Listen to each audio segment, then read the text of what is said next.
Hey everybody, it's Jim, it's Amadeus, and it's that time of the day. We're here.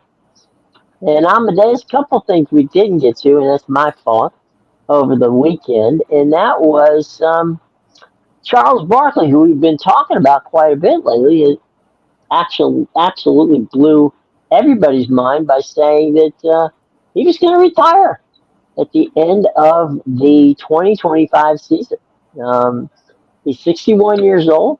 He'll be 62 whenever he hangs up the mic. And I don't think this is one of those things where he's doing this and then he will end up back, doing working for ESPN. That doesn't that would not it doesn't that doesn't just register for me, Tim. For him ending up at that.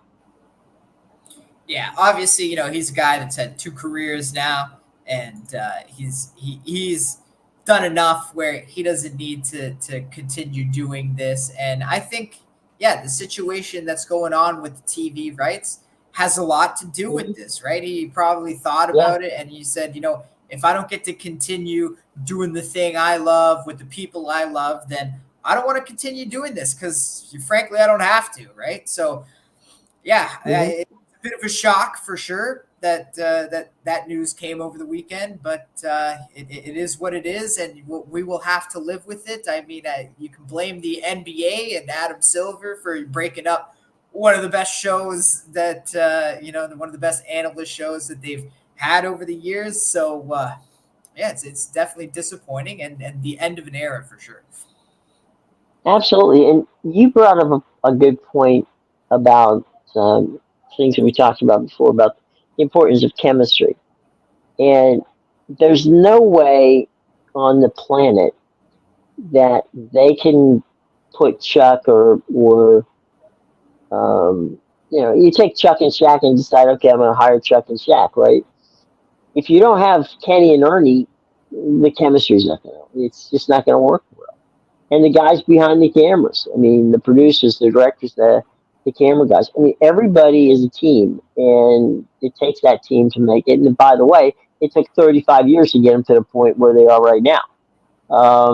So uh, I think Chuck probably is making a wise choice. Now, people may forget that Chuck, on the other side of Warner Brothers Discovery, is CNN, and Chuck has a Wednesday night show with Gail King, and it's called King Charles, which is a more of a topical show.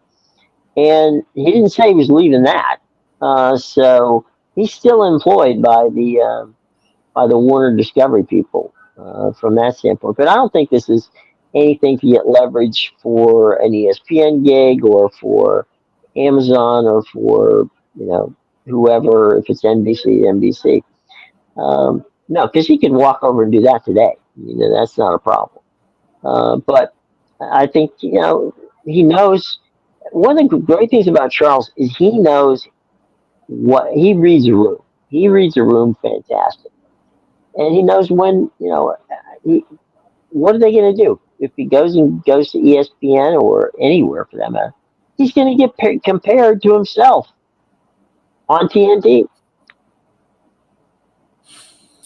Yeah, that would be an interesting comparison, and that's the thing, right? I don't think it'll be more so on him, right? It'll be more so a reflection of ESPN and the NBA is probably what it would be because that's what people would chalk it up to. They'd be like, oh, it's not the Mhm. same. He's not as good as it was over there, and even though we're talking about him, I don't think it would be a reflection of his performance or anything like that. That would just be obviously the bitterness Mhm. from breaking up one of the best shows, analytics shows that's been around in the NBA for so many years. So definitely, it's a sad day. And as you said, he read the room and he said, it's not going to be the same if I go over there. So either find a way to get the deal done or that's it. And I agree with you. I think he's the last person that needs to leverage anything over any company. So Yeah, no, he's got that nailed. So, well, Chuck, if that's what you want to do, brother, we wish you well, yeah, maybe and if we'll anything, see. it was like a shot to the NBA to find a way to get something done. But obviously, that's seems very unlikely to happen. It doesn't seem, yeah. That you never know. We've seen Yeah. people unretire. That's possible, but we'll have to see how that plays out. But interestingly enough, what shouldn't be a surprise to anybody was that massive ratings for the U.S. Open on NBC and Peacock. They had a phenomenal number of people watch it.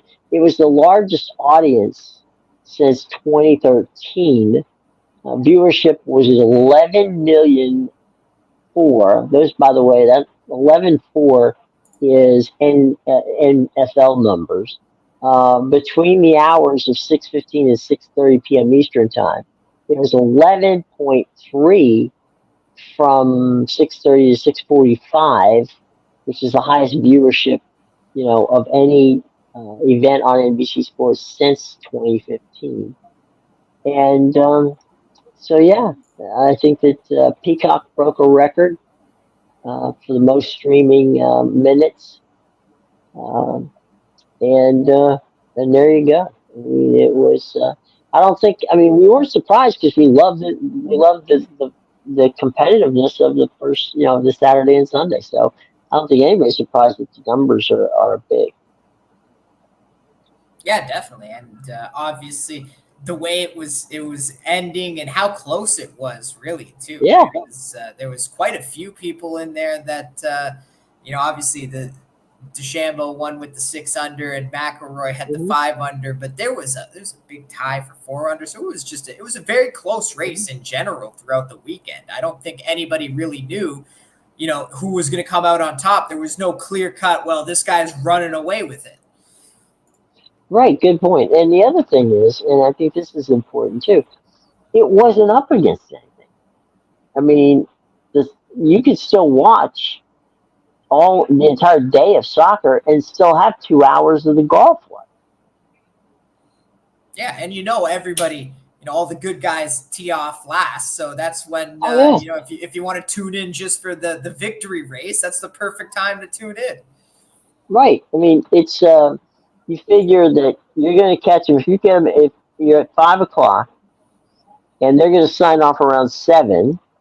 You're going to get Rory and the guys all pretty much on the back nine. Yeah, Just started the back nine, so you yeah, got you get plenty a of full time nine of for that. things to go. Yeah, so you didn't miss anything. So yeah, I think that we're looking at something here that might just be pretty good interesting situation. Speaking of golf, and we'll move on to soccer in just a minute, but just this morning, Scotty Scheffler got asked to play on the United States Olympic team, which he said he would do. But Bryson DeChambeau, who beat him this week, didn't get invited. So I don't know how much Liv had to do with that, but we'll see. So the United States Olympic team tapped Scotty Scheffler to play, which I I mean, can't believe surprises anybody. yeah, to be fair, I mean, he has been one of the best golfers over the last 2 years. So, Right. even though he didn't win this one, he won the tournament, the weekend before, Yeah. or no, sorry, before what was it? It was the PGA Championship. I think he won the weekend, or was it this one? Hmm. Coming into this one, one of them. I forgot. I remember Rory won one No, going he into used to that. be. Yeah, he won. Yeah, it was the PGA. Okay, Um, yeah. So, but yeah, he's been winning things this year, obviously. So, yeah. right. So, Scotty, He's no more than no anybody else. surprises there. Nope. Um, it's it's probably it would have been more of a surprise if he didn't make it. Um, Yeah, so we'll see. But I just think that was you know I don't know that not having Bryson on the deal was something that was overwhelming. I mean, it doesn't surprise me that he's not there. I mean, he hasn't played. As I say, he's played on the Live Tour. Um, and I think that they decided, okay, let's just see what we can do with this, and so that's what they have. Whether good, bad, or different, that's it is the Olympic team. I don't think, and this is silly to say, but as funny as it may sound, and we talked about this before, when you're a professional athlete, right? And now everybody's a professional athlete, but a professional athlete like a golfer, uh, in the United States, playing on the Olympic team is not as important, and it should be, but it's not as important as actually just playing on the tour. I Yeah, mean, we've I seen would agree. a number of people, a number of players, American players, turn down Olympic team honors. Yeah, definitely. Yeah, the same thing happens in soccer, right? Like obviously, Hmm. the Olympics, the Summer Olympics, always runs the same year as a Euro Cup or Right, Copa America. So that's the right. thing. It's like you got in 1 month of the off season for these guys is that, and then the Olympics starts right after, which is Mhm. the last month of the off season. And these players still want an off season. They're going to pick one or the other, and just like Right. with with the golfers on the PGA tour, the Euro, the Copa America, that's the more desirable competition. Nobody really cares about going to the Hmm. Olympics and winning gold. And obviously, you've already seen, Mbappe come out and say he's not playing for the Olympic team, and they try to make these headlines that these stars aren't going to play. I'm telling you right now, nobody's anybody that's on these squads in the Euros and the Copa America. No, none of Hmm. these players are playing in the Olympics, right? So it's not even news. No. But yeah, I totally agree with you. We see it in these summer type sports. Obviously, it's different with the winter. The hockey players really Oh yeah, feel like they want to go, regardless of if it interrupts with the season or not. But yeah, these summer sports doesn't seem to be as big a deal. it's funny because what you're talking about with regard to uh, with regard to the winter sports. Um, it means a lot to hockey because you're too young, but there was the Canadians used to have a series with the Russian team, the Russian national team, and I mean that was almost as big as the Stanley Cup. Beating them was almost as big as the Stanley Cup. And then the league decided, okay, they became open, and so you got a ton of Russian players suddenly playing in the NHL. And so now, when you play for your country, you're playing for Canada, you're playing for the United States, you're playing for Russia.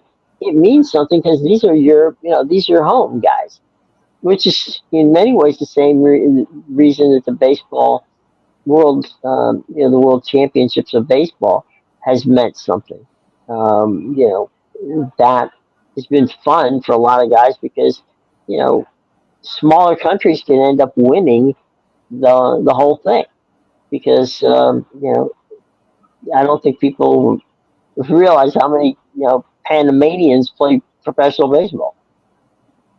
Yeah, 100%. Or the Japanese, I think they were the one that Oh Japan yeah, won the last one we had, right? So right. yeah, and hey, The World even on the Baseball hockey Championship. side, like look at Finland. They've become a dominant team all of a sudden Hmm. in these World Juniors and things like that. And if you actually look at the NHL, it might not be like this anymore because I know there's a lot of Russian goalies, but really, you know, over the last decade or so, I would say Sweden and Finland were really that was like the breeding ground for goaltending in the NHL. Hmm.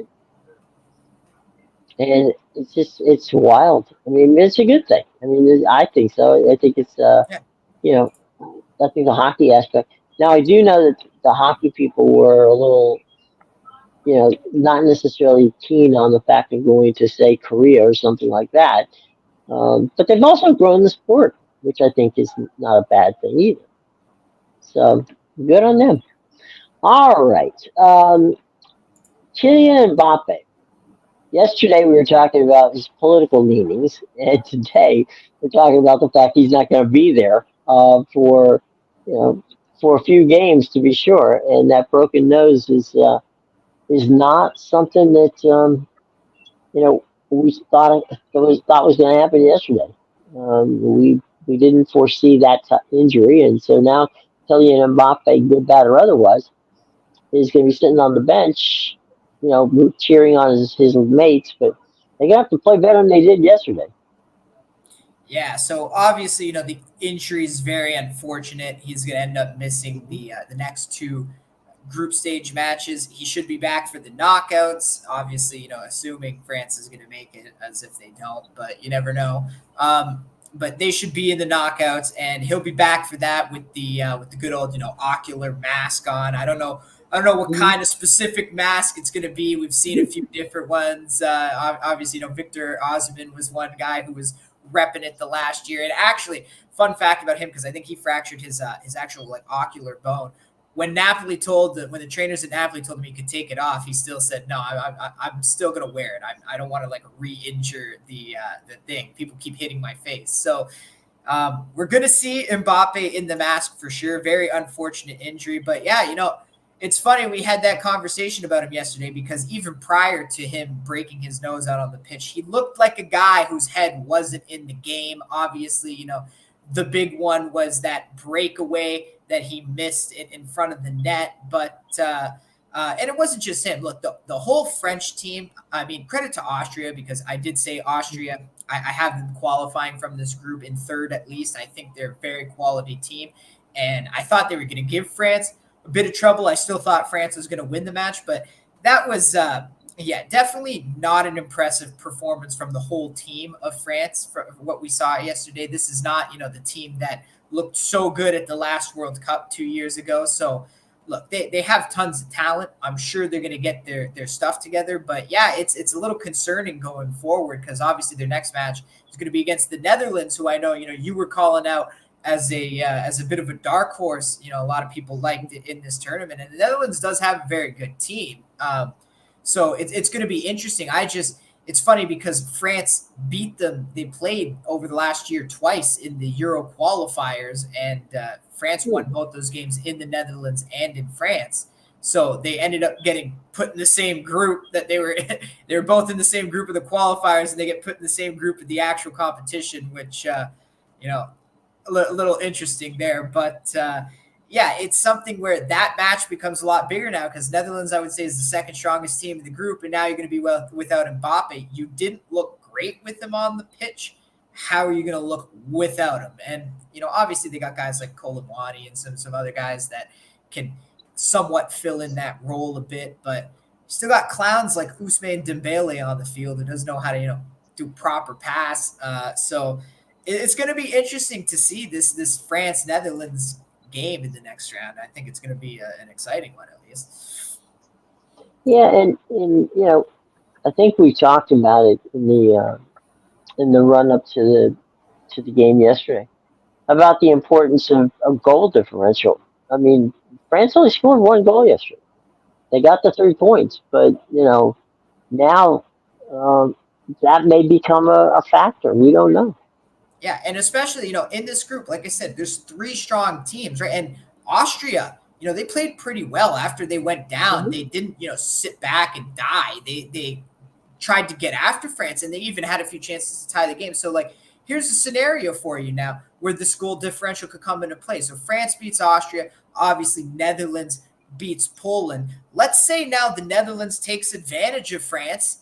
They've played them Hmm. twice over the last year, so they're gonna watch. They're gonna have some things that they can watch and see what they can do better in this match. Hmm.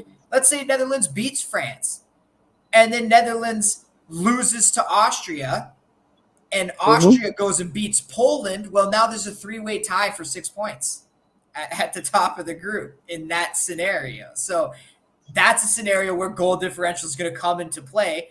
All three are probably going to go through because there's not going to be a third place team. Top two make it, and there's not going to be a third place team in any other group with more than 6 points. That would be ridiculous. But this scenario also assumes Poland's going to go 0-3, which I did peg them to finish last in the group. But uh, yeah, that's a scenario there where you can have a three-way tie with 6 points, and maybe maybe Netherlands wins the group on goal differential and Austria has a slightly better, because that's only a 1-goal loss. You know what I mean? It's not like they have a mountain to climb from that French Hmm. loss now. If they go blow out Poland, they could finish with a higher goal differential than France. You can see France qualifying in third place with 6 points. So Yeah, definitely that's the kind of scenario where the goal differential is important, and especially in a group like this, or even the Spain, Italy, Croatia group where there's three dominant teams. and yeah, it's going to be. You brought up the other day, and I think it's a very very good point. That one of the key issues here in the events that we're watching is that these teams, they know each other, and yesterday, and you talked about this, which I think is important. There was just as many. There was probably more people in that stadium rooting for Austria than there was for France. Yeah, and that was something I talked about. Austria is close to Yeah, Germany. It's not it's a like short the train ride. fans. Yeah, the fans are gonna travel. And I did you see the pictures when the Netherlands played? The whole city was Yes. orange, pretty much. So like Yeah. fans are gonna travel, right? So and Hmm. France, as close as France is, you're not as close as Austria is. So that's what I mean, right? And obviously they struggled in that match. The Netherlands is really the Hmm. better team. Now you're going to be without your best player, so it's going to be a bit of a challenge for France in this game, and even the books seem to think so. Because looking ahead, that game's on Friday. France is only a plus 125, so they're giving some respect to the Netherlands. Netherlands is still plus 220, and the draw Hmm. is plus 240, but they don't have France as a favorite that you have to pay. You're not paying Jews for France. It's at plus money because they know what's this team going to look like without Mbappe. When Mbappe is on the pitch, he's the guy. They got to try and run it through. But I think France should be fine because, frankly, Antoine Griezmann was their best player at the last World Cup, and with Mbappe off the pitch, he'll just flourish even more. So I think they'll be fine. They have somebody that can control their attack for sure, but it'll be an interesting game. That's all I'm gonna say. It's gonna be an interesting one. Yep. I made the trip, by the way, from Austria to France and by train. It's a lovely trip, and it's not that long. So it's going to be. I'm sorry, to Germany. What am I saying? It, it it's going to be fun, and like you said, the Dutch travel anywhere. I mean, I don't care where it is, but clearly Holland and Germany are not far from each other. So you're gonna get a lot of orange over the next couple weeks. Get used to it. Yeah, definitely, definitely. The orange crush. Yeah, and you're gonna So see a lot of fans. Like we've oh seen the building. So this is not like the World Cup where they had to pay fans to fill the stadium. So this yeah, nope. is definitely people are traveling, and that's also the beauty of having. Obviously, you're gonna have the Euro Cup in Europe, but that's the beauty of having it in a place like Germany where there's so many small countries close around, and everything's, as you said, a train right away. Well, the other thing too, which I really appreciate about this, there's not that many tournaments where fans can actually get tickets. Yeah, yeah, like the And World Cup in in Qatar, this obviously. one, yeah, exactly. So here you are. You can take the train. You don't have to mortgage the house to get to the tournament. And it's really possibly one of the best fan experiences you're going to have in a major event like that. Yeah, 100%. And I know Sean, he talks always about like they want the host nation to do well because it helps sell tickets and things. Well, yeah, that's very important in a country like Qatar or Australia or something like that. But Right. in Germany, it's not going to matter as much because even if Germany gets knocked out somewhere in the knockout stages, you're still going to get people showing up for the Austrias and the Frances and those countries that are close by. Well, I mean, those tickets have been bought. Okay, so I don't think he has to. You don't have to pimp tickets out there. Okay, you may, if my team loses, right, and I choose not to do it. It's not like I'm gonna have trouble selling my ticket on StubHub.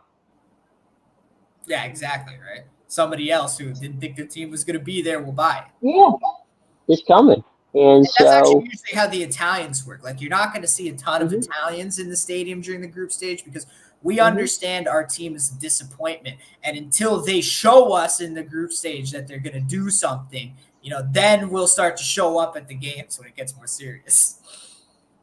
That's fair. That's just how the Italians roll. Well, it's there's no there's no sense in rushing over to watch your team qualify for the knockout Exactly. round. Right. Especially when you're expected to go through. But we've seen we've seen so many. Like when Albania scored that 20-second that goal 20 seconds in, I couldn't Hmm. help but laugh as an Italian myself, just because Hmm. I've seen this song and dance so many times before, where they play a stupid game or they let in a stupid goal late, something like that. Obviously, this one was only 20 seconds in the match, but I just couldn't help but laugh when I saw that. Um, yeah, it's crazy from that standpoint. But I will say, um, with Sean on the sales of the ticket sales, I, yeah, I agree with you. The Euros are different. I mean, it's one of those things where um, countries, because it's so close, you just make it.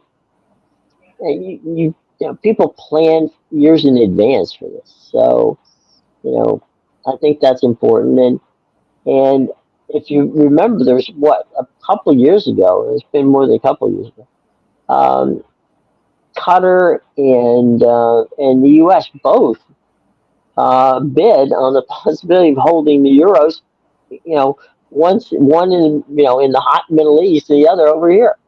And what I love FIFA's response, which is basically, what part of the Euros don't you get?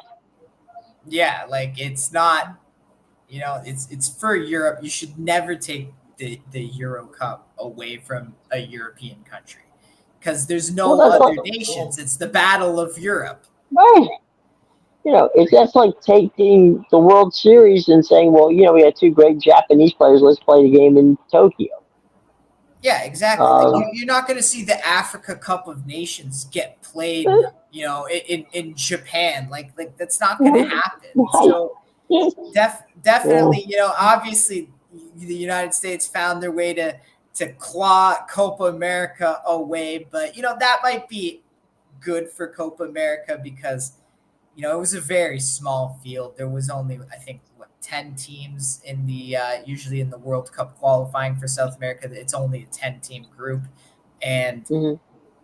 I think adding the 6 North American, Central American teams, that helps. I think that definitely helps the Copa America because a lot of people, it doesn't have the same interest as the Euros just because Hmm. nobody wants to watch until it's the semis or the finals where you see the Argentinas and the Brazils and the Uruguays. No one cares about, Panama versus whoever, right? Peru in the first round, Chile versus Peru, I think is the Friday match of the Copa America. Like, unless you're from those countries, that's not really, a match the neutral wants to watch. No, and but I think that one of the things that is helpful is these players want to get a worldwide audience, and to play in the United States is a good opportunity for them to advance their brands. Yeah, well, that's why I was saying this would actually, I think, has helped it a bit just because um, obviously, USA and Canada has grown their sport, and Mexico's always Mhm. had, a dominant team in Oh yeah. North America. So that's what I mean, right? Like adding them to the field. Maybe they're not as good as the Argentinas and the Brazils and things like that, but they're going to be a bit better than the Bolivias and the Perus, the Chiles you're going to see in there, right? So I think it helps the field for sure. Yeah, and I think the other part of it, which is important, is that the it gives some credibility to the American teams that are playing in the event. Yeah, and I think that because we need that credibility pretty bad. hey, you never know, man. Your team is growing. You guys are already taking over the cricket world. So, like, who knows, right? You just got to give it time to grow. That's the thing, right? The sport is That's clearly right. growing over here. So it's going to take time, obviously, but it's improving. It's definitely improving. And like I said, I think this helps because even though the USA's, the Canadas, the Mexicos, they're probably not going to beat your Argentinas or your Brazils and things like that. But they're going to have a good chance against the Bolivias and the Perus and the Paraguays and the things like that, right? So Mhm. definitely, it strengthens the field, adding the North American, and it helps grow the game as well for sure. And then you're also expanding the market. So I saw nothing but I positives, and it's not the first time. I think they hosted the 2016 Copa America in the United States as well. think a fun situation in Washington. There's what's called Embassy Row, which is most of the major embassies are on Massachusetts Avenue. Which uh, if you go down Massachusetts Avenue, you'll see a number of embassies. Ironically, the Brazilian embassy is right next door to the English embassy. Um, and the Brazilian ambassador's office decided they would have a watch party. Um, and basically, everybody was wearing England attire when they were playing against, when they were playing the other day on Sunday. Um, Now, one would have to see what happens if the Brits reciprocate uh, when Brazil plays next week, but I don't know. We'll have to see. I wouldn't count on it. Yeah, like I said, right? Like the Euros, and people talk about because it's got the larger field, so it starts a week Hmm. before, and sometimes it kind of slips under the rug that the Copa America starts on Thursday, right? So Hmm. we'll see though. We'll And, see yeah, if they reciprocate the favor. Who does Brazil play in their first match? They get Costa Rica. So they should be okay there. you'd think, right? Yeah. Although you never know with situations like that. Yeah. Speaking of you never know, there's only one person on this particular show that does know things about how to wager, and that would be Amadeus. So Amadeus, what's going on, my friend? Tell us what's going on with what you guys going today and possibly tomorrow. Yeah, make sure you check out my premium picks at bigal.com, pickadvisor.com, and theinsidersroom.com. The links are in the description below. I got two plays in this next Euro Cup match at 3 that you can go grab. I had a 2-2 day yesterday, but I was 2-0 with sides, and I cashed Turkey this morning in the noon match against Georgia. So a little 3-0 run with sides in the Euro Cup now in the last 2 days. So if you want to know what I'm on in this next game, go check that out. And I also have two baseball plays that you can check out for later today. Well, there you go. You've got what we call in the business a full card of things to do. So by all means, check it out. And let's see one more thing. Tonight, we'll find out if the Panthers can clinch the Stanley Cup or if they basically are going to prolong the agony. We'll see. But down in the swamp tomorrow tonight at Florida plays against Edmonton, and it's a 3-1 series. We'll see if it goes 3-2. Yeah.